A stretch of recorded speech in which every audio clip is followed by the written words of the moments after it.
New season! You know what that means. We got new gear to go through. So, checking in with some of our stuff. As usual, I start off... Wait, I went to the wrong way. I start off with new exotics and that sort of thing. But in this case, I'll actually check catalysts in case any new catalysts have come to us this season. So, let's see. Going all the way to the end, let's see. With those, I have not finished. Then, let's see. Touch of Malice, never finished. Okay, so no kinetic weapon catalysts. Let's see. I never finished Delicate Tomb. Cloud Strike got a catalyst. That's enjoyable. I cannot wait until I can see that. And aside from that, that is pretty much the only catalyst that was added. I'm sure the seasonal weapon will have a catalyst. I just have to earn it to unlock it. But yeah, Cloud Strike now has a catalyst. So there is that. My lightning gun. Hang on, I need to actually... I know it doesn't drop, so I might not tell it. But actually, no, I'll just say where it comes from.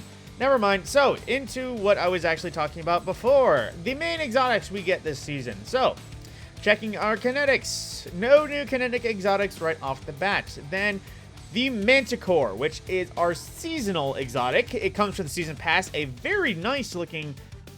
Wow, that actually looks pretty awesome. Submachine gun. It is 900 rounds per minute, so it is a rapid fire frame. Its intrinsic traits: Soaring Fang, dealing damage while grounded charges anti-grav repulsors, and dealing damage while airborne extends anti-grav repulsors. So it sounds like this thing is meant to keep you airborne. With, of course, a catalyst slot, as usual.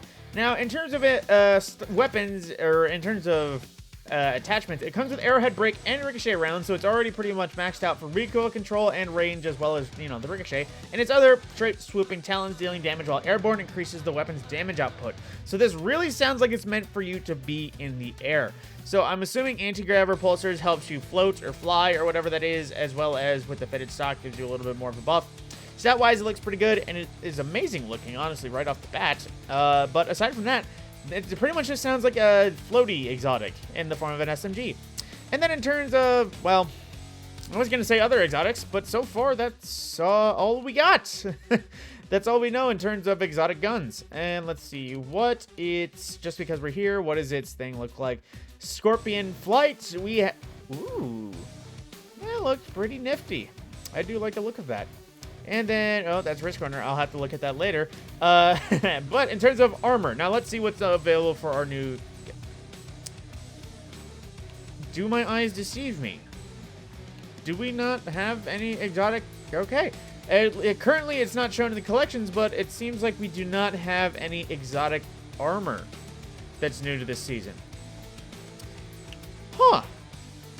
Well, that's a kick in the face. We've been getting pretty consistently new exotic armor pretty every season. I might have to double check something, insert something, but let me continue on just in case for now. So that is pretty much the exotic inventory. Now, going forward with everything else, these are weapons. I won't be delving and seeing everything, every role they've got. This is just seeing the frame and type of every new weapon we've got so far. So, new to the season, we have the Lodbrok C, which is just another Hake auto rifle. Comes with the usual Hake breach armaments code and all that. Tap the trigger, perpetual motions and all that. Pretty standard for a Hake auto rifle, pretty much. And then moving forward with auto rifles, let's see, we have Dark Decider, an Iron Banner weapon returning.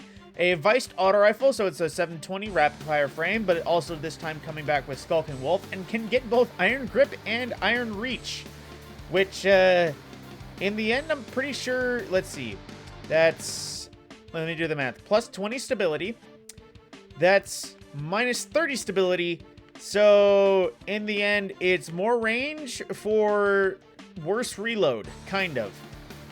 That might be a bit stupid, but aside from that, you know, Iron Banner gun, more weapons returning. Then for scout rifles, let us see here. Oh, well, Hung Jury came back, and that reminds me, I'm gonna have to get a new one. Hung Jury has returned into the Stripe playlist, and it has been freshly updated. So now has Omlon Fluid, Vanguard Vindication, and Stunning Recovery. So there is multiple things here. It's also looking a bit better.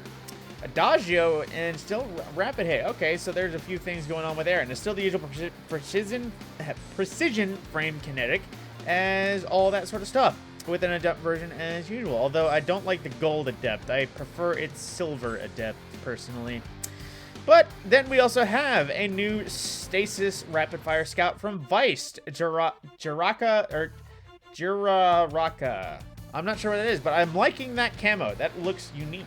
And it can roll with Headstone and various other things, Viced as usual. So this is possibly a replacement for the Black Scorpion, since that has been just kind of no longer with us since everything. But, you know, then moving forward, I don't see...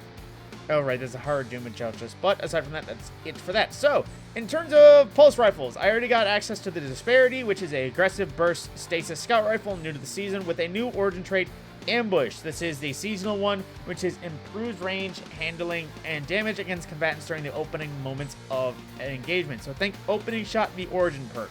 That is a little bit PvE friendly as well. And then for the rest of the pulse rifles, I never got a Horsley. Let's see here. This is the, what's it called? Ritual weapon. So, Velis X, a 4-burst Hake. That's new. They're usually only a 3-burst high impact, but it's a 4-burst. So, it is a void one that comes with Chambered Compensator, Flare Magwell. You can choose between Repulsor Brace or Tunnel Vision in the first column, and then Golden Tricorn and Kill Clip in the next column. Curious. So, you have pretty much a Overshield or Stat buff, and then you have a damage buff or a different damage buff. And because this is a Hake one, it comes with the Hake Breach ornaments as well as the other 3 playlist activity traits. So, to be seen whether or not this is going to be worth it. It's, you know, a pulse rifle, so, but it's also another aggressive frame. Those are always fun. And then into hand cannons. Let's see. Rose has made its return back from Season of Opulence. It is a lightweight frame that also fire... Well, let me put it this way. It's an adaptive frame rate with lightweight buff, so there's that. Pick between 2 grips as a form of origin trait, I guess, but then it pretty much seems to be guaranteed coming with opening shot and rapid hit. That seems pretty standard. I don't think this has random rolls, and I think this is now earned through the competitive playlist as well. So, you know, Rose is back in case you actually liked it and want it again. Then for the rest of the hand cannons, well, we had the Ikelos weaponry. That has all come back and is refreshed, even though it's still like obtainable. With a new origin trait, Rasputin's Arsenal, where breaking a target shield partially reloads this weapon's magazine. So that is also there. And Rapid Hit Rampage, it looks like they got a refresh of perks to also just generally be better. So, you know, Ikelos weapons are back. Then we have a new hand cannon, the Exalted Truth, an adaptive frame for trials. Man, they keep making these adaptive frames. I kind of would prefer some more variety. So we have all of that Alacrity, Suros, and Crucible all built into one, and other options. You know, it's a void one, but, you know, it's just another hand cannon in the end. Then into SMGs, we have Prolonged Endangerment. This is a strike playlist weapon from the look of it. A Viced submachine gun, pretty much another funnel web, but stasis, you know, strike playlist as well as Vice Stinger. Grave Robber Pugilist, that's a pretty synergetic thing. It's like demo and, what's the word? I forget the other word. But that's dropping from strikes. And then, of course, Ikelos SMG has returned, and don't need to view that. Everyone knows it is. And Hero's Burden has returned. Well, that was actually last season. I just never got it. So that is SMGs. Now, returning this season, actually, the Allied Demand, a adaptive frame sidearm, back from year 1, again in the Iron Banner playlist when you eventually go for that, once it eventually comes back.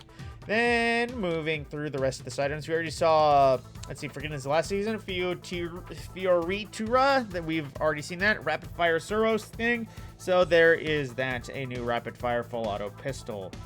Then, of course, let's see, that's the rest of the side items. And bows. I didn't get Whistler's Whim. And then a new bow we got with the season is a Rasputin-based Tripwire Cannery, which comes with Ambush or Vice Stinger. It is a Vice bow, so it is a lightweight. Very interesting look to it, but it actually seems like it might have some intriguing roles for an arc bow. Into special weapons.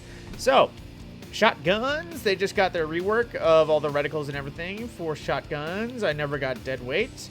Oh, wow, there's a bunch there. So, let's see. Mindbenders was last season. Inquisitor was last season as well. I just never got it. Now we have the Ikelos shotgun, of course, revamped and returning. Subsistent. Ooh, what is this? Cascade Point. Final blows are sustained precision hits with another weapon, increases weapon's rate of fire for a short duration. That's intriguing. I like the sound of that. And then we also have Gnora's Axe back this season. A slug for Iron Banner. You know, another scout slug rifle coming back. So there is that. For lightweight grenade launchers, Malicious Birthright returned last season, and nothing else new for our break action grenade launchers and fusion rifles.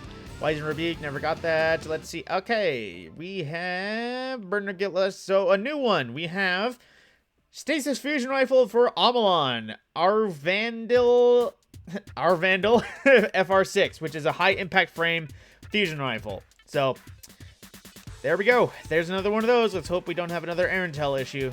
And then for sniper rifles, we have, let's see, a Kelos and a Hake sniper rifle finally. Albrunda D, this is the Gambit weapon this season. Gambit new thing, things like Cascade Point, aggressive frame, arc.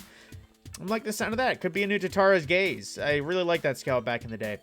Then for trace rifles, we have the Path of Least Resistance and Arc trace rifle back. Wow, that actually comes with Volt Shot. Pretty much, yeah. Another legendary trace rifle available this season with the Rasputin stuff, and can roll Amalon or Ambush for its origin trait. And then the Judgment of Kalgoreth, which is the glaive for this season, a Rasputin-based glaive with a new perk close to melee. Glaive projectile final blows increase melee damage. Glaive projectile or melee damage extends the duration. So this actually seems like it could be a pretty handy glaive, and it is also an aggressive frame. I think this is the first legendary glaive that's been different. So hard hitting, slow melee, ranged pull, slow melee, generates energy. Okay, so I think it's just slower melee but harder hitting, possibly. Then into our melee blades for swords. No new swords this season. Grenade launchers for the drum guns. Wendigo has returned. So Wendigo, famous for being a pinnacle from a few seasons ago, already comes back with explosive light. Here's hoping it could also have blinding nades. It's looking a little worse for wear though. But, you know, adaptive frame, explosive light. This was the initial return of it. 3 origin perks. So, you know, there we go. And a frame as well. And into rocket launchers. Now, let's see. Roar of the Bear, that was last season, Hedge and Vengeance. Then we have, for the Crucible, we have the Blowout, a adaptive frame Suros rocket launcher. I didn't think they made these anymore. But, weird perks. Definitely weird perks. Definitely weird perks for it. I don't know if that's going to be any good at all. Now, linear fusion rifles. We have Fire and Forget, another Storm Chaser variant, a Stacer Burst linear fusion rifle. So we're going to have to see where this goes for the linear fusion rifle meta, see if it persists or not. And as well, because Rasputin, Ambush, or Vice. So even better, because apparently they're just throwing origin traits at some of these weapons so they can spice up the game. And then lastly, with machine guns, we have Unwavering Duty, which I believe is Trials. Yes, it is Trials. So it is a Suros machine gun as well with other things. Let's see, Cascade Point, Offhand Strike. Final blows grant additional weapon range, stability, and accuracy when firing from the hip for a short duration. Huh. So they're kind of trying to get hip fire out there. But it definitely looks interesting. A lot of these weapons do look pretty good. And then Retrofit Escapade for Rasputin, a rapid fire. Well, rapid fire, also Suros. It could be something interesting. And we'll just have to wait and see. 4 times the charm, 1 for all. They're definitely pulling all the stops for some of these weapons. They're looking either they look amazing, they sound like they're going to perform amazing, or various other things in that form of department. So, and actually, while I'm here, let me check the website. So there is an exotic weapon that I can see from the thing that is just for some reason not in there. I guess they haven't released it. And then so as I was going ahead, I forgot there was one thing that was actually added in addition in a form of refresh that I wouldn't have known because I already had the things. But there is, of course, the refresh of Deepstone Crypt gear that we have to cover as well. Let's see, where the trustee, there we are. So for this, the origin trait is Bray Inheritance, dealing damage regenerates a small amount of ability energy. So pretty much Wellspring in the form of just straight up energy. And of course, a refresh on perks. So Trustee now has Incandescent, Perpetual Motion, a variety of other good things. Wait, Drop Mag, I thought they depreciated that. Huh, I guess it's returned by now. But, you know, it's for the Deepstone Crypt weapons. And then I forgot as well in terms of, let's see, what's it called? Dares of Eternity weaponry. Where is the battler? Ah, there we go.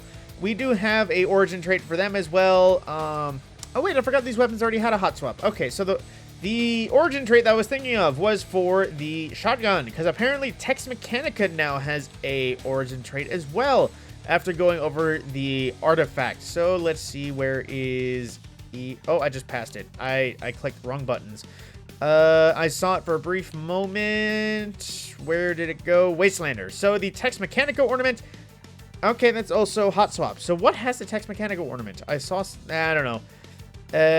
I'll have to look at that later. But there was one thing I also forgot to add, and that is what is craftable this season. So if you look in the weapons, the Rasputin weaponry, like Tripwire Canary, is craftable. Ikelos is now craftable, in addition to Posterity from Deepstone Crypt. Disparity and Revision Zero, also Rasputin weapons. Both, wait, what is Revision Zero? Hang on a second, because Disparity is Rasputin. What is Revision Zero? Are you... hang on, I need to double check something. So, Velis is that? What is Revision Zero? Why? Okay, that might not be a pulse rifle because it's not in that category. But, you know, that might just be another coding oopsie. So, pulse rifles, Revision Zero, there we are. Then Trustee is craftable. Then Ikelos SMG, also craftable. Then we have the new Judgment of Kelgarath Glaive and Aggressive Friend Glaive craftable. Then Ikelos SMG and Heritage, or Shotgun and Heritage both craftable. That's good. Succession and Ikelos Sniper both craftable. Path of Least Resistance is craftable. And then Fire and Forget craftable. So that's pretty dang good. Then for machine guns, Retrofit Escapade and Commemoration also craftable. This all sounds awesome. And then for swords, Bequest is now also craftable. So that is everything in addition that is been redone and is craftable. Yeah, I guess that's it. I guess we don't have any other exotic armor this season. That is interesting. What are Lost Sectors going to be for then? Because, let's see. Checking the things. Rose, Iron Banner set, Warmind set on the site, Arc set, then Assassin's Creed Valhalla set. Yeah, it actually seems like we only have one other exotic weapon that will be a quest, and then no new exotic armor this season. That might be a little bit of a sad face. I always look forward to that. But with that is the main gear that has been introduced in this season. So far, so good. It sounds very promising for the sandbox. Although, just another linear fusion rifle that could have OP rolls is a problem, because I would like to use something other than a linear fusion rifle for literally every endgame thing. With that, my name is Matt Scorpion. I'll see you in the next one.